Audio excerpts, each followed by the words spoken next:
Hello, and welcome to another episode of The Pebble. And I am very happy to welcome as my guest D. Scott Smith, but I'm just going to call him Scott because he is a welcoming dude who always has a smile on his face and always just makes everyone in the room feel a little better. And he's going to talk serious motivation today with us because he is positivity to the nth degree. So, Scott, welcome. Good morning, good afternoon, wherever everybody is. Tracy Lynn, Tracy Lynn Shannon, thank you. What a great opportunity and a pleasure to be with you on the Pebble. I loved watching the opening segment where you were kind of giving the whole layout for this, Yeah. and just the concept of a pebble is beautiful. Thank you. Thank you very much. I just feel like right now society tells us that if you're not making a huge splash, you don't matter. And I think it's the Mhm. opposite. I think that it's all those little things that are just sending out what moves the world really. And Mhm. so that's how it came to me. And I believe in God whispers, and that was my God whisper. And I said, oh, well, if you believe in them, you better act on it. So thus came the Mhm. pebble. Absolutely, that's perfect. And so you are an Wow. author, as Mhm. my guests can see that my audience, words aren't always my friend, but we just keep talking anyways. Um, my audience can see in the background your Mhm. book, which is Freeze in the Action in the Face Yeah. of a Business Crisis. So why don't you hold it up so we can see? Yeah, freeze in action in the face of a business crisis. How to react when the unexpected happens. Uh, Jointly written with Veronica Jeans and myself. Veronica is a very accomplished author. Her world is Shopify. So she's written a number of books about Shopify. And so we came together on this one because, uh, we've seen so many crises happen. And obviously, currently we're living in an economic crisis. We've come through years now of the pandemic, but that's not it. Those are big global things, right? Crisis can happen because the business that you own, the lease doesn't get renewed and you have to relocate or shut down. It Right, happens all the time. It could be that you lose a key employee, someone that is integral to your business, or a key customer or a key vendor. So, right, or a platform that you use. Maybe TikTok is the platform you want, and the world is saying, yeah, we can't use it anymore. So that's what do you a do? What do you do? possibility right now. Yeah, exactly. And so over the years, and I've been working with businesses, hundreds of businesses for decades. And so actually, I started to tell a story recently. And I started off with the phrase a long time ago. And my wife, Christine, stopped me and said, Scott, everything you did was a long time ago. Oh, Oh, well, you look too young for that to be true. So we'll just say not so long. camera, makeup, and lights, right? No. Well, but the businesses, I've been through a number of different crises over the years that are big and small. And, it's the old thing is trying to understand economics. And it was the young boy who says, I don't understand economics. How can unemployment be 5% nationally, 25% in my neighborhood, and 100% at home? Right. I mean, it really comes down to some of those things are binary, right? It's you have a job or you don't. You have a good business or you don't. There's so many things that can impact you, and the national statistics really don't mean anything. It really comes down to what is going on in your business. And a Absolutely. lot of businesses plan and prepare for, oh, well, if this happens, we do that. If we have a generator, if we lose the power, we have this backup system. We've got offsite storage. We've got multiple vendors or whatever. But there are things that come up like the pandemic, and we'll just use that because so many people were familiar with it because uh, we woke up one morning and many people's businesses were considered non-essential. It was like, my family thinks it's essential. My I couldn't bank get a haircut. is essential. Remember? Right. No, it's a really good point. Essential to me. Mhm. And so the brain science around this is there's a little part of your brain called the amygdala. And this is responsible for our, is it called the fight or flight? But it's also fight, flight, and freeze. And so what happens is when we're faced with a threat to ourselves, to our business, to our family, to our friends, to our livelihood, the amygdala kicks in and you fight or you run away or you stand there and do nothing, which is the worst thing that you can do.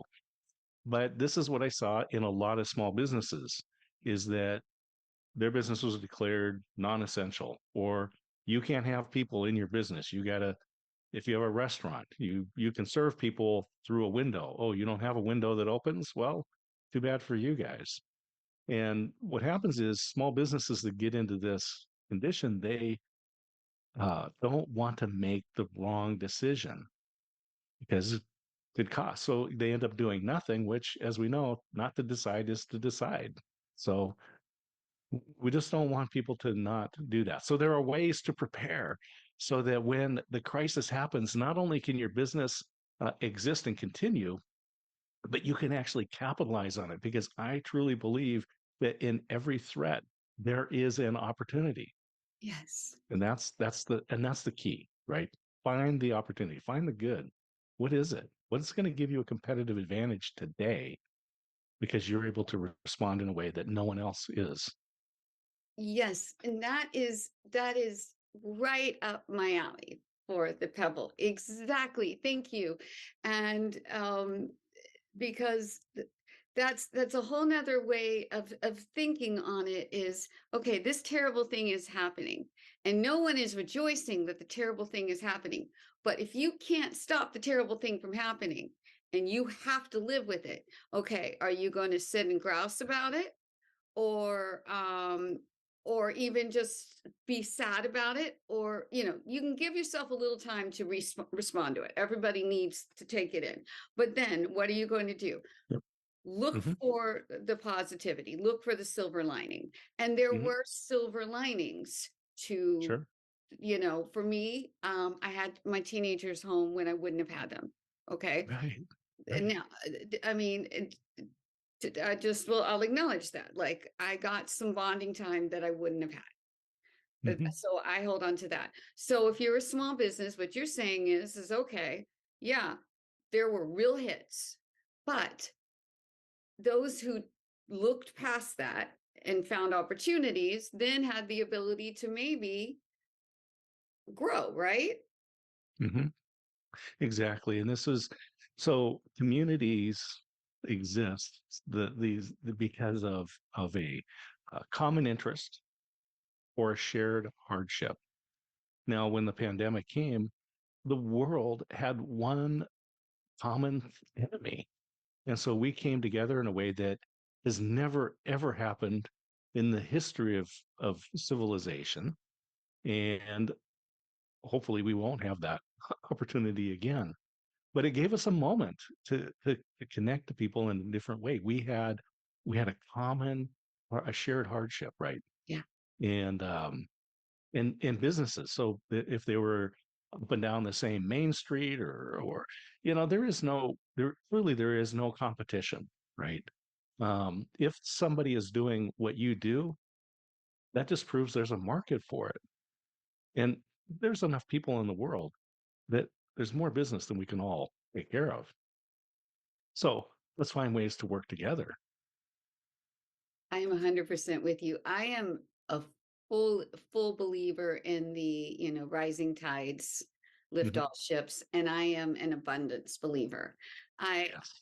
I and you know there's enough people in this world that if that you can we can all have our business, all of our passions, all of our dreams, and they don't have to be at the expense of others, Mhm. especially when there are so many underserved people.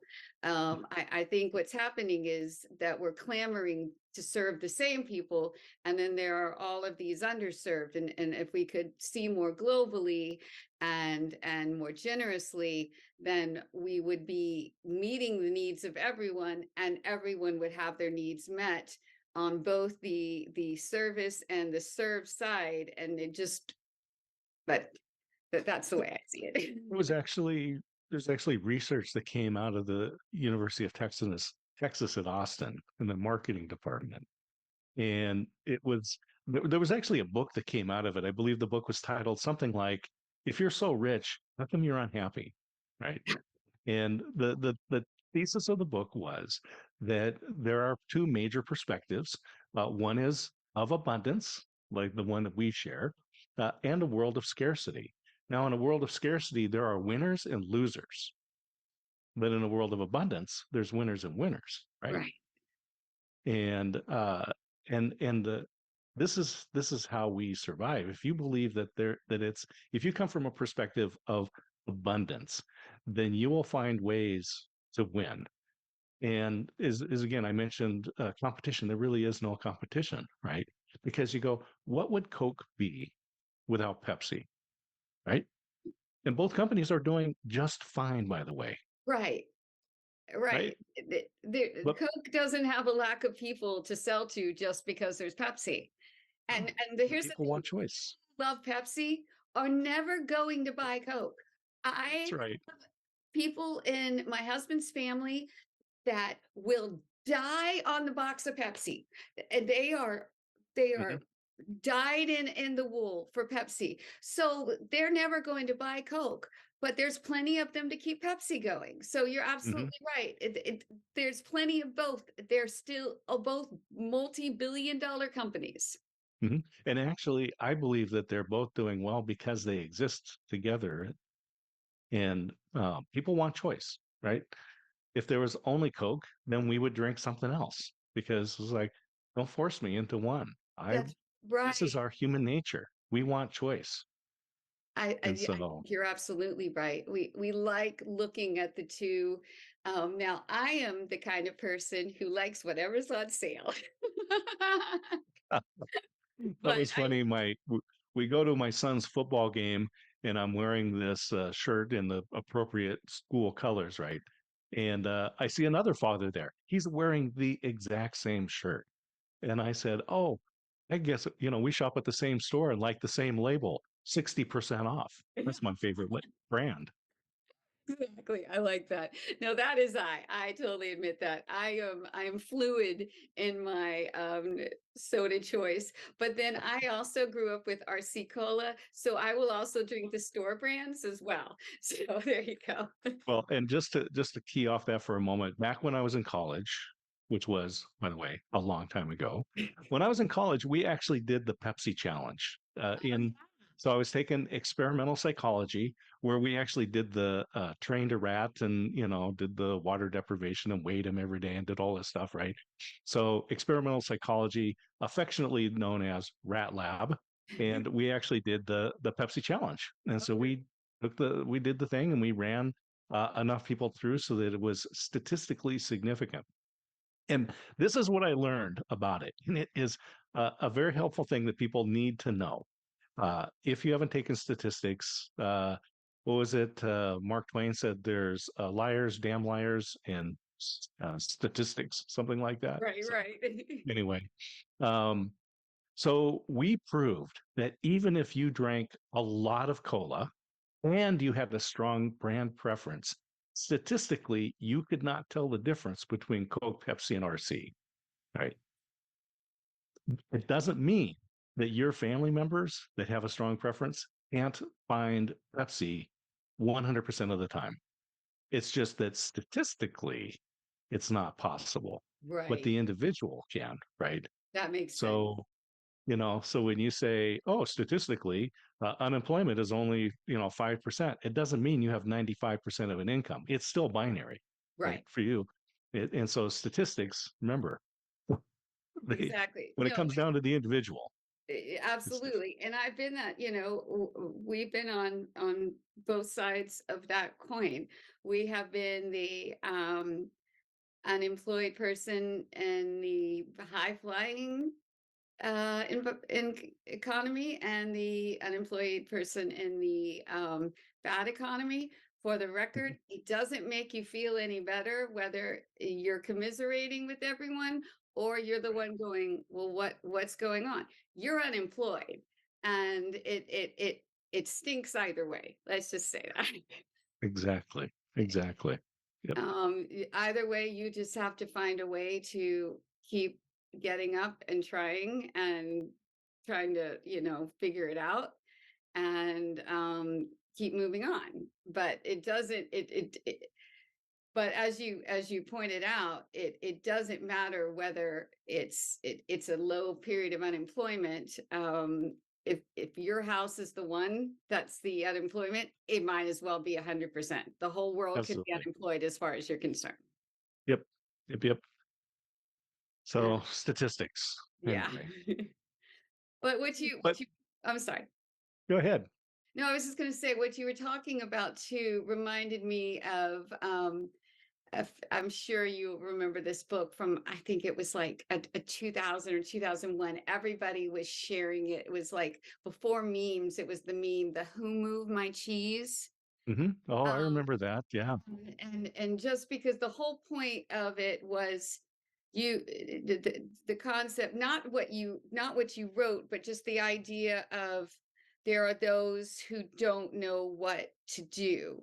Now what you're talking about is much more detailed about creating action and such, but Mhm. just the idea that some people just don't choose, they don't choose action, but by choosing inaction you are choosing an action. And I thought you might want to speak a little more to that, because I Mhm. personally have people in my life that I can't seem to get them to understand that. I mean, and I know it comes from fear, and I want to help them get past that fear. And I know everybody has someone in that their life, and I know just like go get them isn't what's going to help them. And so since you wrote a book, and I know you are someone like myself that wants to help them get past that, I thought maybe you could share more about that. Yeah, absolutely. It's the unknown that is the most frightening. So when you're in the house and it's dark and it's windy and you're alone, it's late at night and you hear that screeching sound, this cracking, and you go look and you see there's a hand that's, shadowed on the window and it looks like they're trying to get in. And then you pull back the curtain and you realize, oh, it's just the apple tree, right? I mean, you were terrified for a moment, but once you saw what it was, it's like, oh yeah, I love that apple tree, right? I mean, and it is the unknown. So, uh, in the book, there's a couple of things that we do. One of them is that we help people map their business plan on one page. We call it the value wheel, and this is so important because it lays out the fundamental components of your business. So, what's the value that you offer? And the question that I always ask, and this works for your business, it works for if you're an employee at a company in a department, ask this question. What would the world be missing if my business did not exist? If my department did not exist? If my role in this company did not exist? What would the world be missing? And if it's nothing, then go do something else. But I guarantee you, it's not nothing. Nothing. It's not The nothing. world would be missing something significant if you didn't exist. So Uh-huh. you answer that question first. Oh my God. So Wow. that's the core, right? What's the value that you offer? What would the world be missing? And then from around that, there's just some operational things. So we look at the customer. Who is your customer? How do you reach them? And how do they purchase? Just to understand that very simply. Then, then you look at the delivery model. How do people get your product or service or whatever it is you have to offer? So, what are the key activities that you do? Who are the key partners that you need? And what are the key resources that you have? These are the things that can put you at risk, right? Key partners, key resources, things that you do every day that you can't do. What if you're a podcaster? And, a key thing is having internet. right? That's a key part of your business, right? The local internet service provider is a key partner. So you go, what happens if that goes out? Well, I use my cell phone. Okay, you've got a backup plan, right? Then we look at the business model. This is the financial side of it. How do you make money? Right? What do you sell? What do you do that brings money in? And then what does it cost? And this is a very simplified way, but now you can look at your business model on one page, one piece of paper. And then we can go through each of those components and you go, what are the risks of this happening? And once you've identified those risks, now you can say, all right, so let's say I'm a restaurant and this location on the corner with this high traffic is a key asset that we have. Okay, what if your landlord doesn't renew your lease? They just decide, yeah, we just don't want a restaurant here anymore. Okay, that's a big risk. What would the opportunity be? So could it be maybe you do food carts, maybe you do teaching, maybe you do catering. It all depends on your skill set and what those opportunities are, but you can identify it. Then let's say something happens. You're like, I can take action right now. So this is what we look at in the book, right? Right? Is help you lay out that model and then identify the risks and identify potential opportunities. That is really awesome. I was very moved, though, as you could see, just that question is a question that I think everyone should be asking themselves all the time about what they're doing and what in their life and their job and their career. And then once you got that, then what you're saying is, okay, I think that should be a check-in on a regular basis because why wait until you're at that crisis point? How can I Mhm. be malleable, right? How can I be able to handle that crisis before it happens? Like, where are these trigger points? Where are these opportunities if something goes wrong to make sure that I am able to rise above? And Mhm. you made a really good point. If like my life, my whole career, um, what I do for myself and what I do to help pay the bills right now, which unfortunately aren't necessarily the same thing, but both are for my family, Mhm. happen on this computer. So Mhm. I need to think about, well, this computer goes down, where's my backup plan, right? Yeah. So I need to start shuttling away a little money each month, right? To make sure I can afford a new computer, and instead of freaking Could you out go if to my the computer broke, right? or could you go to the library, right? Are there shared resources there where you could go, okay, this is going to be in the shop for a week to get the hard drive redone. I can go over to the library and use it. I don't know. Maybe that's Right, but maybe exactly, that's you I think about it. do this for myself, exactly what you're saying. I'm like having light bulbs just pinging all over my head because these are the kind of things that we don't do for ourselves until it's a negative situation that we're trying to turn positive. Yeah. But if we invest this time in thinking ahead, then there's so much less energy even wasted on the Yeah. supposed problem, and we're already focused on the opportunities, right? Because we're like, okay, I knew Well, and let me something. let me just tell you, I just want to tell you this little story, and I'll tell it quickly because, but I think it's perfect for the folks, your audience here on the Pebble, because uh, there was a boxer, Muhammad Ali, born Cassius Clay. All Yes. right, so he had purpose, and it wasn't about boxing, by the way. So as like a 10, 11-year old boy, his bicycle is stolen, and the local sheriff says uh, you should take boxing to prepare, to defend yourself against people that want to steal your bike. That was it. So he goes to the local gym, starts boxing. 10 years later, he has an Olympic gold medal. If his goal was to be a gold medal winner, his life would be over, right?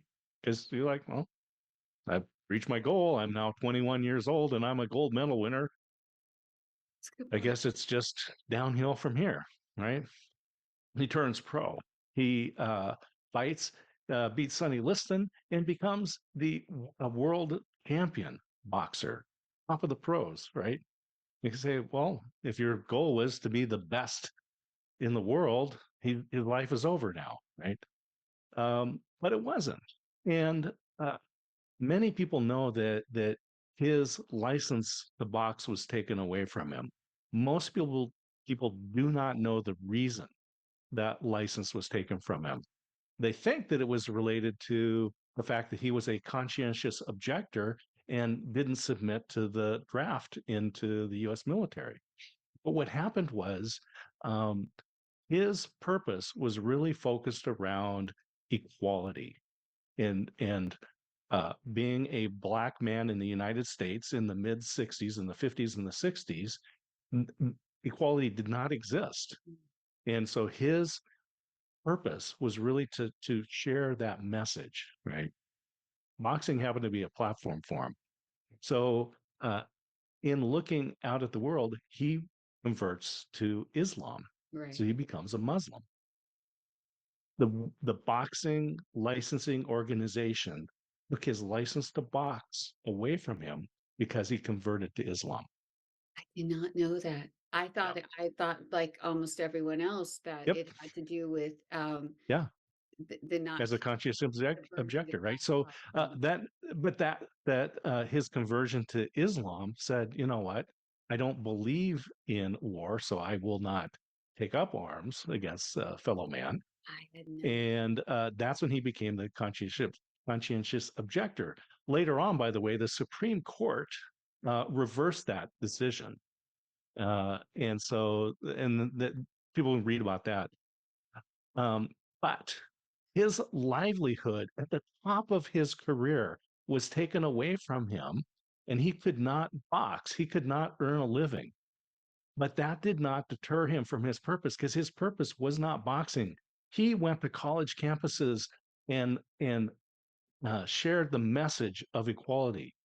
And I believe that this is why we remember him as being a great person, not because he was a world champion many times and a gold medal winner. It was because he followed through on his purpose. absolutely. And when things are taken away from you, if you know what your purpose is, it does not matter.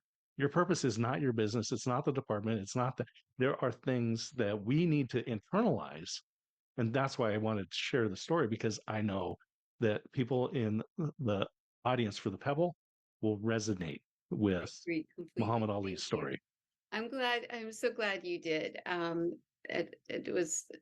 It was the perfect note. Thank you. As we do come to time to wrap up, because I feel the same way. I believe everybody is here for a purpose, and if you're not feeling happy, if then you haven't found your purpose, because it- your purpose will resonate with you, and you'll feel right and good doing what you're doing. So I'm so glad Absolutely. that you shared that.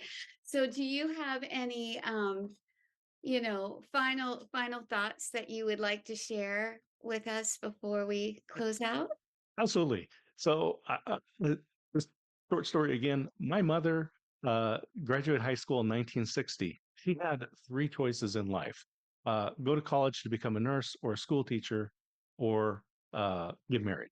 And so she didn't want to teach. She didn't want to be a nurse. She ended up getting married.